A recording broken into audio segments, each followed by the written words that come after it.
Hello नमस्कार जय हिंद साथियों, स्वागत है आपका हमारे YouTube चैनल वन एग्जाम में। जैसा कि आप देख रहे हैं कि हम सभी स्टाफ सभी टीचर्स यहाँ उपस्थित हुए हैं, लेकिन आज यहाँ कोई कॉन्सेप्ट नहीं होगा, कोई पढ़ाई की बातचीत नहीं होगी, कोई क्लास नहीं है।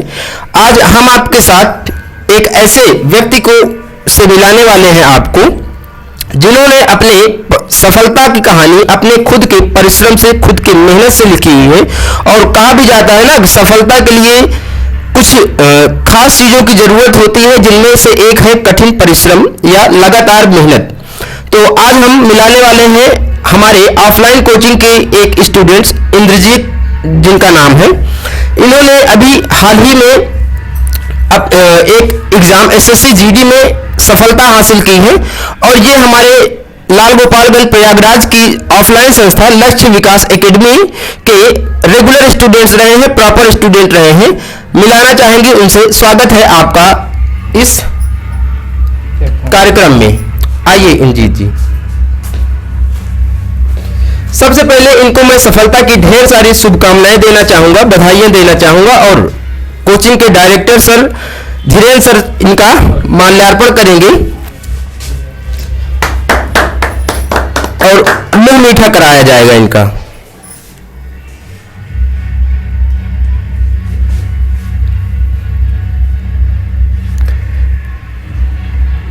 इंद्रजीत जी ने अभी हाल ही में एसएससी जीडी की परीक्षा जो हुई है, उनमें अपना परचम लहराया है, अपनी सफलता हासिल करी है अपनी मेहनत के दम पर। और हम इनसे कुछ खास चीजों पर डिस्कस करना चाहेंगे, कुछ खास बातों पर चर्चा करेंगे। सबसे पहले हम इनका परिचय जानना चाहेंगे कि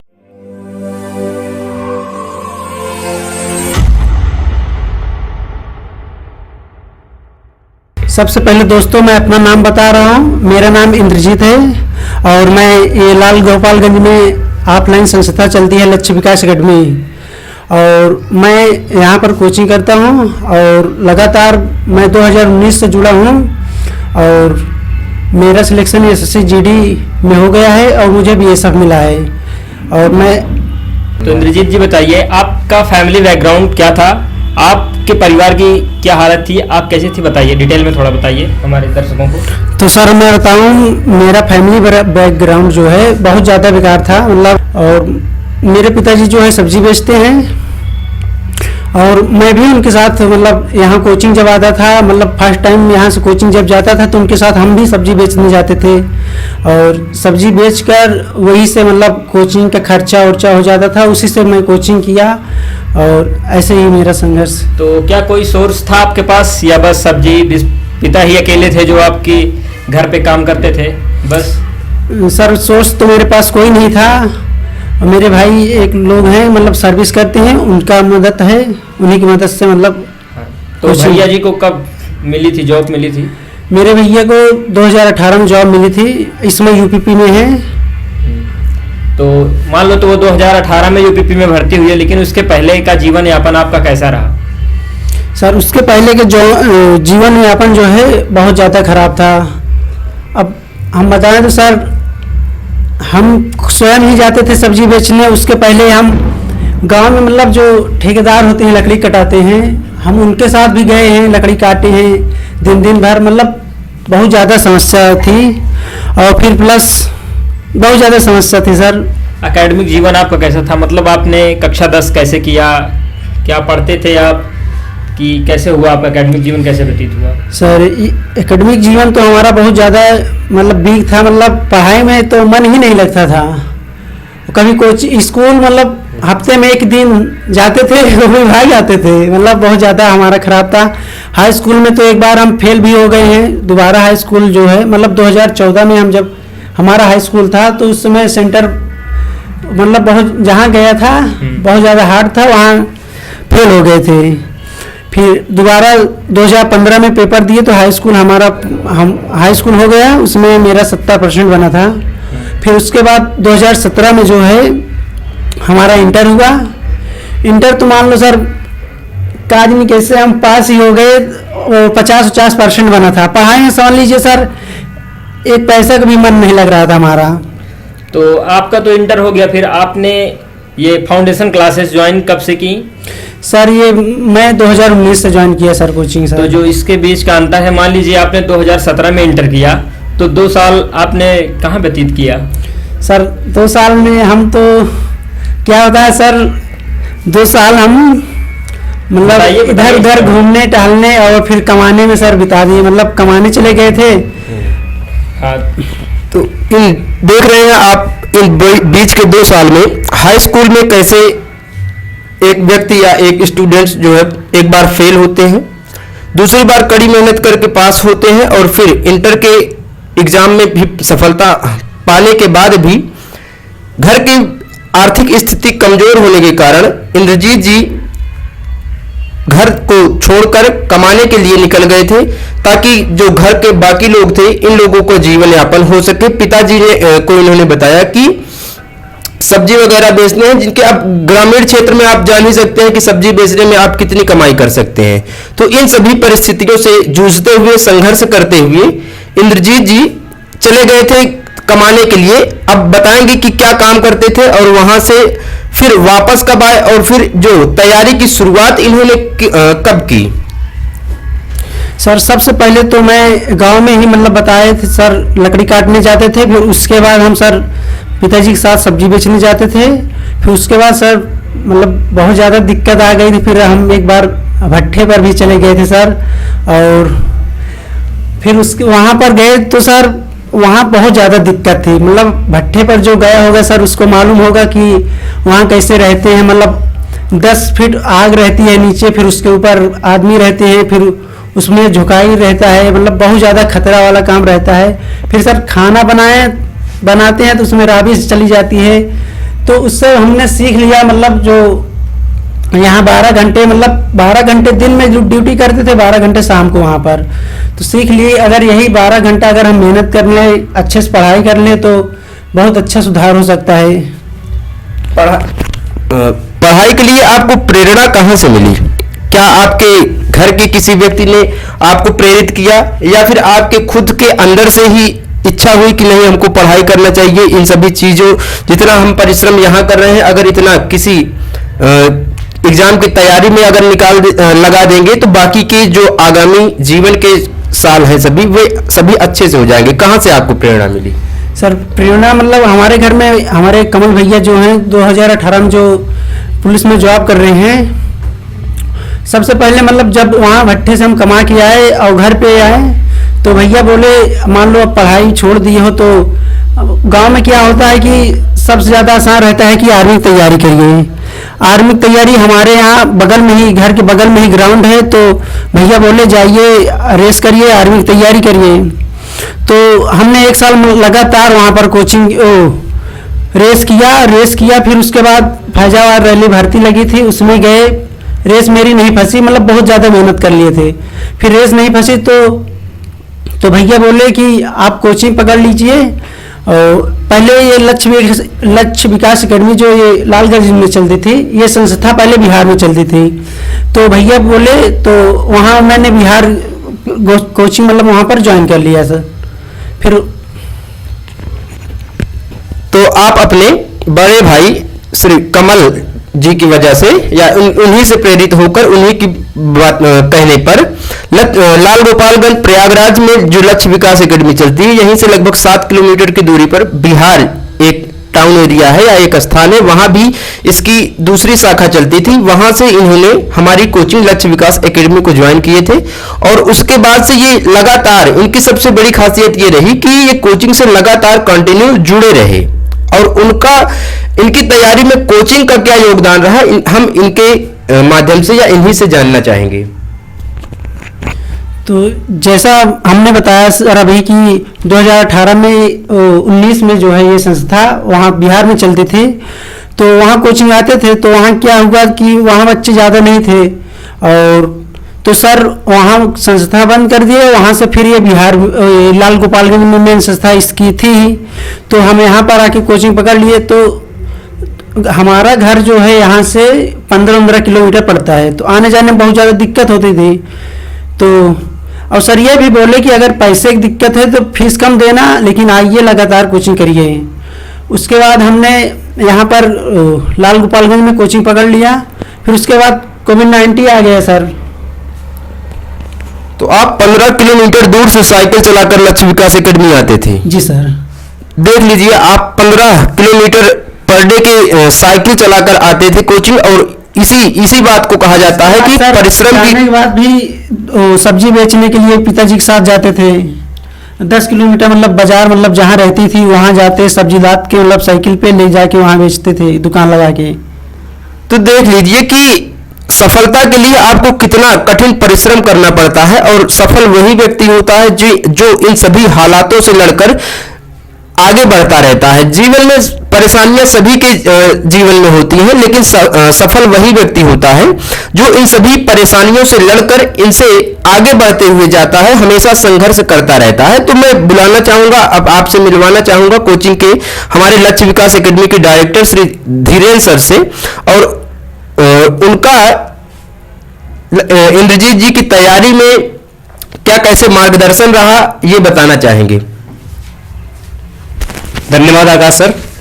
और आप सभी लोग को पता ही होगा कि मैं यहाँ पे वन एग्जाम चला रहा हूँ, और उसके माध्यम से मेरी यहाँ पे एक ऑफलाइन चलती है कोचिंग लाल गोपालगंज में।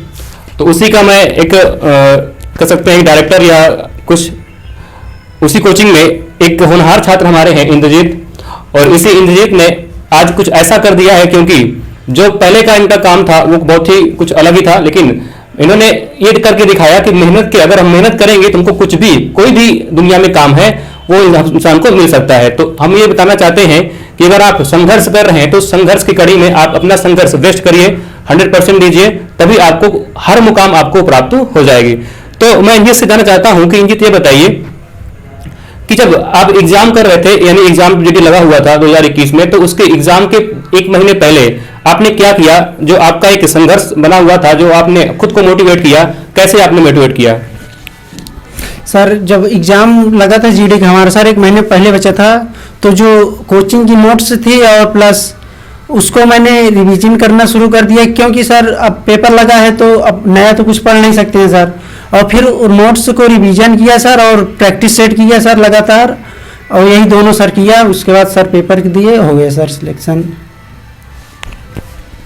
तो मैं तैयारी जो थी आपकी, जो जीडी की तैयारी, वो आप लगभग कितने दिन तक किए, और तैयारी के पहले आपकी जो असफलताएं थी वो किस किस एग्जाम में थी, ये भी आप हमारे दर्शकों को बताएं।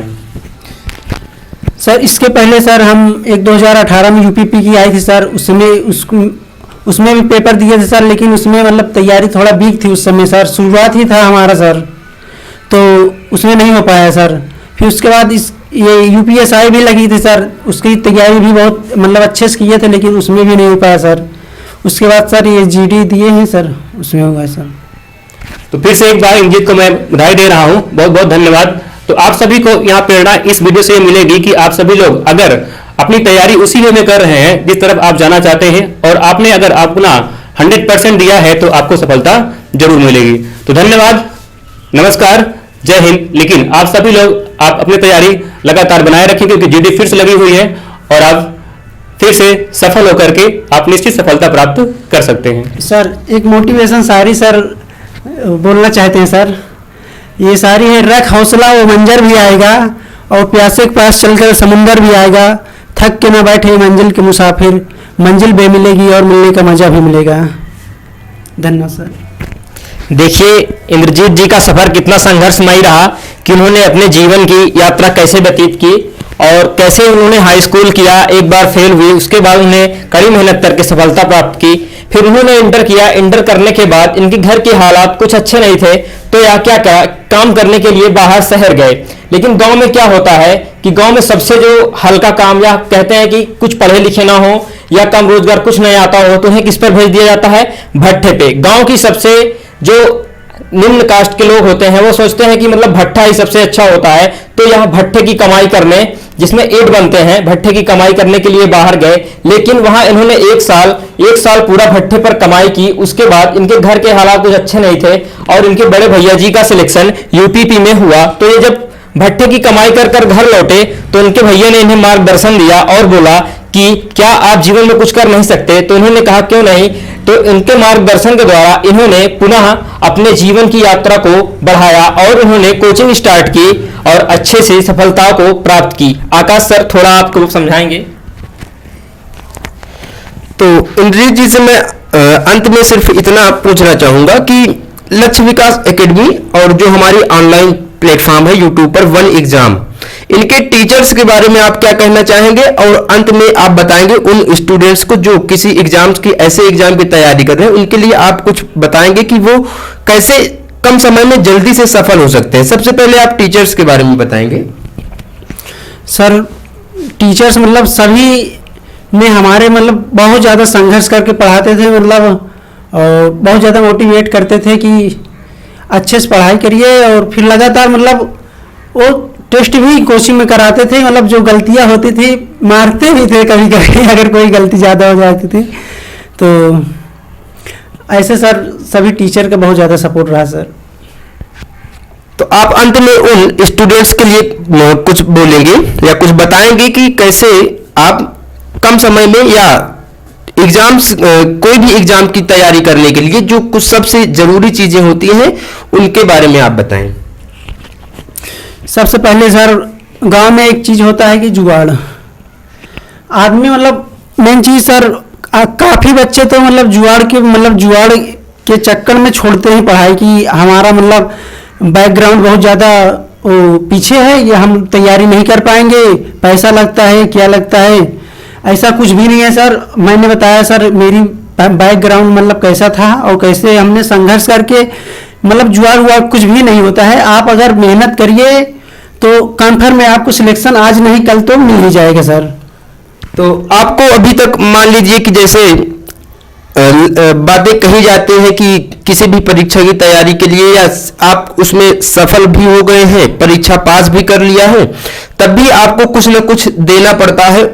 जो भी व्यवस्थाएं बनी हुई हैं हमारी उनके बारे में नहीं जाएंगे। तो क्या आपको कुछ ऐसा चीजें लगा या कहीं भी ऐसी कोई पैसे की बात हुई कि आप अपने मेहनत से सफलता पा भी चुके हैं, परीक्षा पास भी कर चुके हैं, तब भी क्या कहीं पर आपको पैसे की जरूरत पड़ी?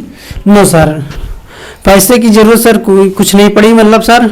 और प्लस अगर मतलब जो गरीब बच्चे हैं मतलब निम्न कास्ट या मतलब जिसका बैकग्राउंड बहुत ज़्यादा पीछे हो, मतलब अगर पैसे की भी दिक्कत है तो यहाँ ऐसा कुछ भी नहीं है।